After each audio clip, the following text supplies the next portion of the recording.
Ang pinusuan po ng ating isang katiits mula po sa probinsya ng Sultan Kudarat. Kung ano po yung gustong hanapin, hikaw na 14 carats, bracelet na 18 carats, napakahalaga po. Taas, pundo, resonator, triple antenna. Yung katiits, ganun pa rin siya. Ayan, dyan pa rin po yung katiits. Kalalim, yung kayang abutin po ng mula po sa probinsya ng Sultan Kudarat. Ito na katiits. Ayan. At kailangan po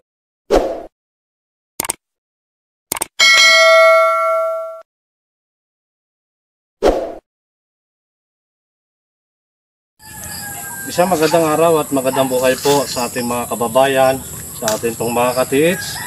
Demo pa rin po ng long range locator, triple antenna, ang pinusuan po ng ating isang katiits mula po sa probinsya ng Sultan Kudarat.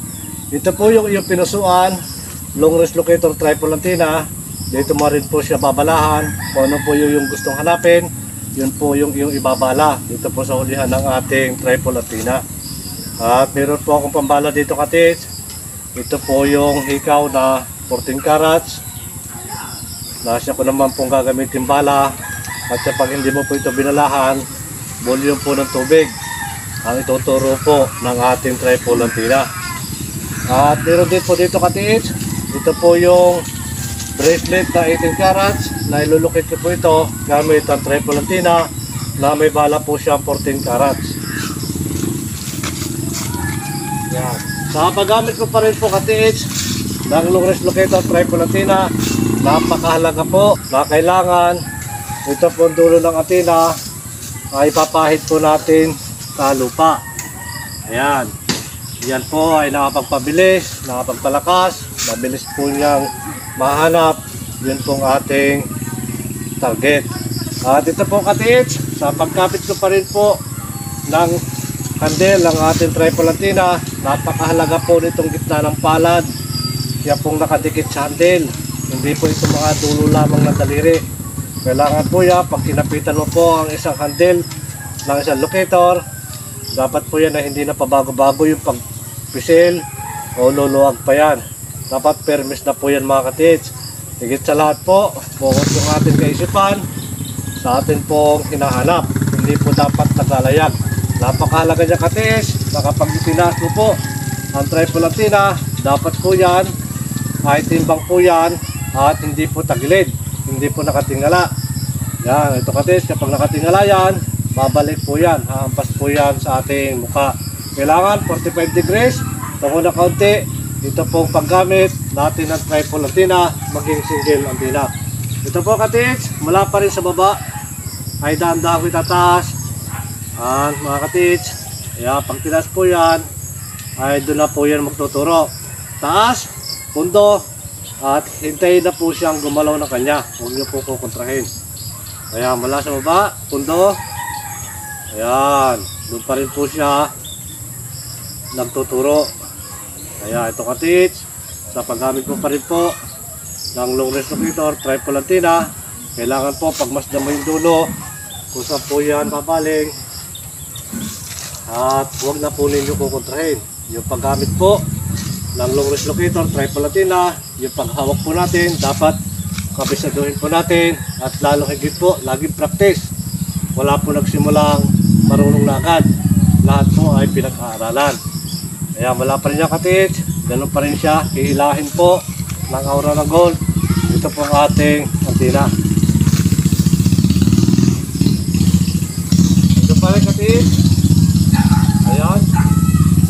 Doon pa rin po siya nagtuturo. Ayan. Sa paghuli po ng ating target, gagamit po kayo ng east, west, north, south.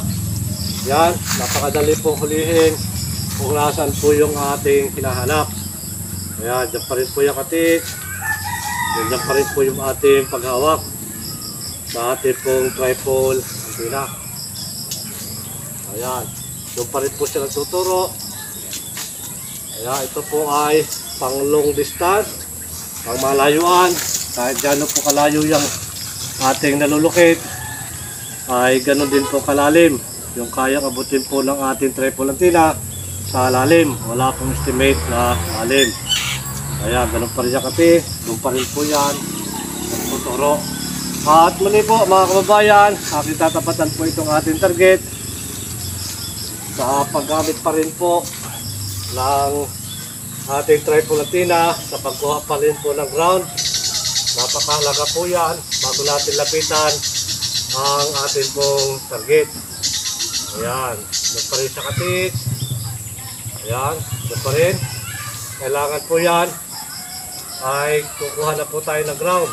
Ayan, dyan pa rin po yan. Ganito po yung gagawin.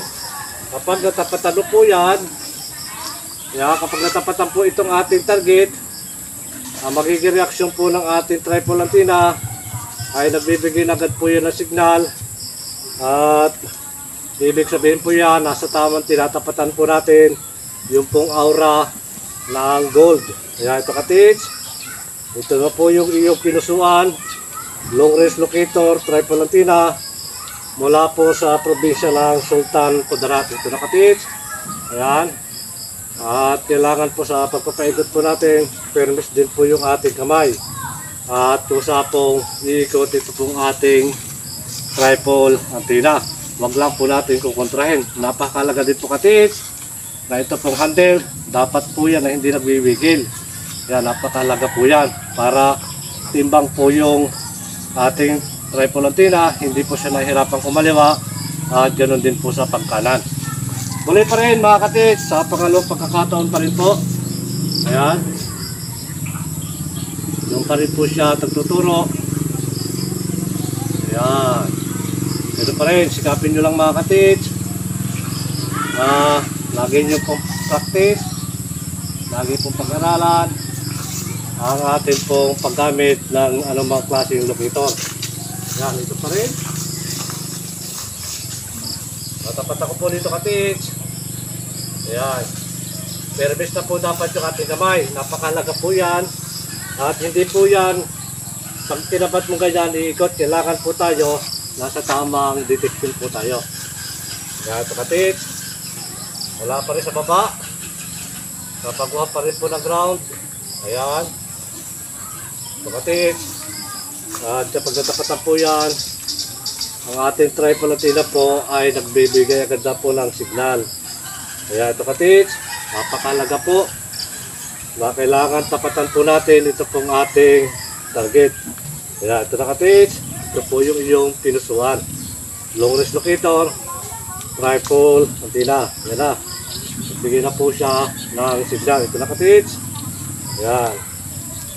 At muli po mga kababayan, mga katits, maraming salamat po muli sa inyong lahat sa patuloy na nanonood po ng aking mga ina-upload na video. At shout out po sa inyong lahat. Ganoon na rin po sa lahat po na nag-subscribe, sa lahat po na mga pumuso. At maraming salamat po. Pagpalain tayo ng maraming biyaya at higit po ang isang magandang kalusugan. Hanggang sa muli mga katits, maraming salamat po.